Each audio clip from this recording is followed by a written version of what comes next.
The federal courthouse in Cincinnati houses the U.S. District Court for the Southern District of Ohio and the U.S. Sixth Circuit Court of Appeals.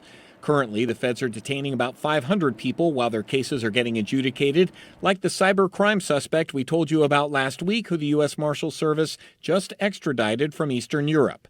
He and 219 other federal detainees are at the Butler County Jail, 35 miles north of the courthouse. The Hamilton County Jail is 1,500 feet from the federal courthouse. So why aren't federal detainees held there? We are starting our budget presentations today. It's a question Hamilton County commissioners might be considering, as this is their first day of budget presentations for 2025. In Boone County, the jail is holding 148 federal detainees. It pulls in about $4.5 million annually from the program. That defrays the cost of nearly half of the county's annual jail budget, allowing those $4.5 million to be spent on other things like law enforcement and social services. Butler County has housed about 2,500 federal detainees so far this year, yielding nearly $4 million in revenue.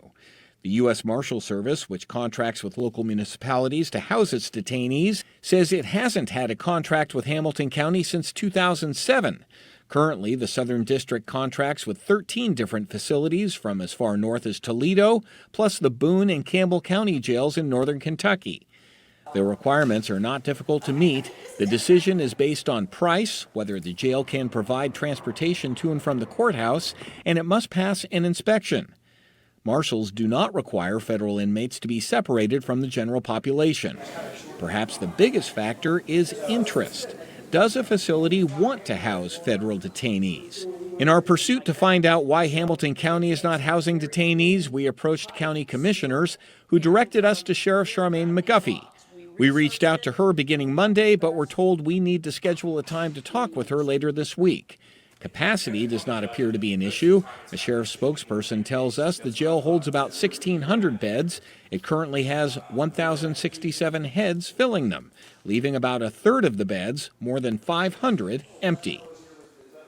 The U.S. Marshal Service says that it currently is not seeking more facilities to house its detainees for the Southern District, as the current bed count is sufficient, they say.